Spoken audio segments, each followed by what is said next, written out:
Eu tenho uma formação francesa. Você é professor de inglês, não francês. Eu tenho uma formação... Não, isso não...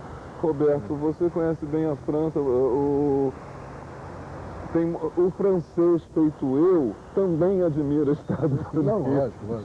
Mas eu digo, não faz esse sentido. Assim, pouca gente, inclusive, eu acho, quem não conhece bem, eu acho que não se toca que em Paris, um certo tipo de gente, personagem, lendo os romances de François Sagan, está lá. Não bebe tanto vinho assim, não, bebem uísque.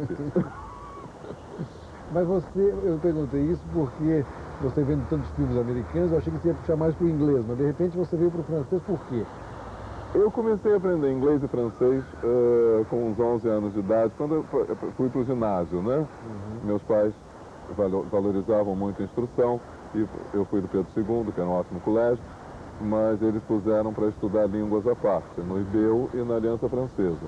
Eu gostei muito do IBEU, fiz meu curso completo, mas a Aliança Francesa era diferente. A Aliança Francesa aqui de Copacabana, pertinho aqui do Copacabana Palace, onde a gente está agora, e que me é muito familiar, faz parte da minha história, a Aliança Francesa tinha um aspecto meio clube, onde eu me integrei muito, e biblioteca, pegar livros, palestras sobre... Nessa época o francês também era uma língua, digamos, mais... Né? Estava vivendo, nós estamos falando assim de 60, estamos falando basicamente da década de 60, eu devo ter estudado francês assim de 58 a 66, 67. E acho que me integrei ali naquela comunidade, adorei aquela cultura, comecei a ler um pouco, tanto que eu conheço mais literatura francesa do que de qualquer outra língua, inclusive a nossa. Eu acho que eu conheço infelizmente mais a francesa. E por não saber muito bem o que eu queria fazer da vida, porque eu demorei muito a encontrar um trabalho. Foi um período complicado da vida, né, Gilberto? Muito, escolha de profissão.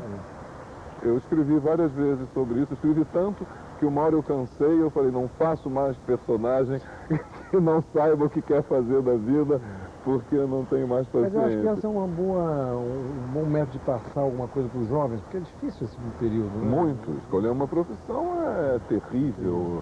Você, aos 17 anos, às vezes até antes, você pensar o que eu quero ser. Poxa, você não conhece nada, nem sabe o que são aquelas coisas, né?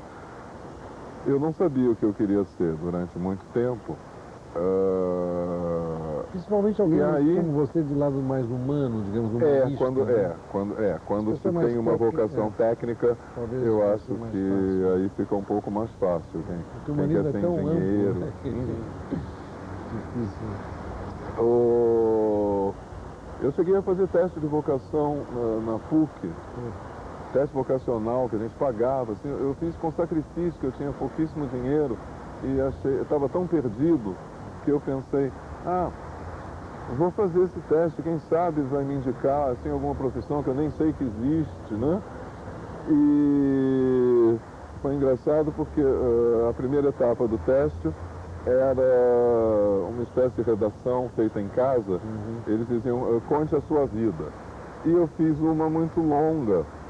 E quando a orientadora leu, ela disse, olha, Gilberto, vamos fazer seus testes, mas antes de qualquer resultado, eu acho que eu já posso lhe dizer, você deve ser escritor, porque eu li isso aqui com muito prazer.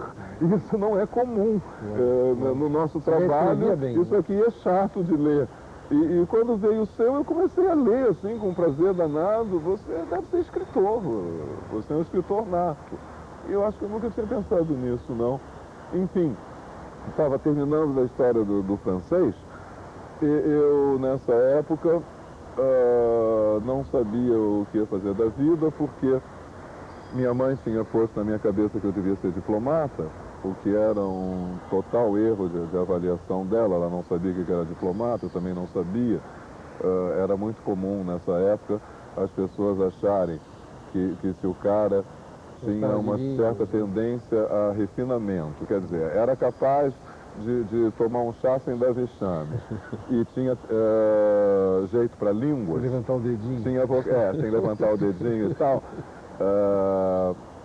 e tinha jeito para línguas, e um certo desembaraço social para a idade, que eu acho que eu devia ter, eles etiquetavam logo, tem jeito para diplomata, que não sabem de modo algum o que é a carreira, né? Quando eu descobri o que era a carreira, eu vi que não tinha nada a ver comigo, porque eu não gosto do primeiro caderno do jornal, de economia, do que eu chamo do lado sério da vida. Eu sempre achei muito chato. Eu gosto do B. Eu só gosto do B. Eu leio o primeiro porque, como eu sou obrigado, eu me sinto obrigado a votar, eu não vou votar em branco, e no Brasil eu acho que eu tenho a obrigação de me informar, às vezes até de me engajar numa campanha política e tal, porque a nossa realidade é barra pesada. Mas se eu morasse num país como a França, por exemplo, em que eu acho que num país assim mais desenvolvido, eu não votaria não. Eu pensaria, com a cara de pau que Deus me deu, os adultos vão resolver isso para mim. Como, aliás, pelo menos um grande ídolo meu, que era François Truffaut, ele não votava, ele achava que não era dele, né, sabe? Agora aqui não dá. Aqui eu leio o meu primeiro caderno, obrigado, porque os meus interesses reais todos estão no segundo caderno. E aí são imensos, eu gosto de praticamente todos os assuntos do segundo caderno, né? E um cara com esse perfil querer ser diplomata é uma maluquice, né? Eu seria um péssimo diplomata. Somente num mundo globalizado de comércio. Claro. Eu, felizmente, pelo menos descobri que eu não podia ser diplomata.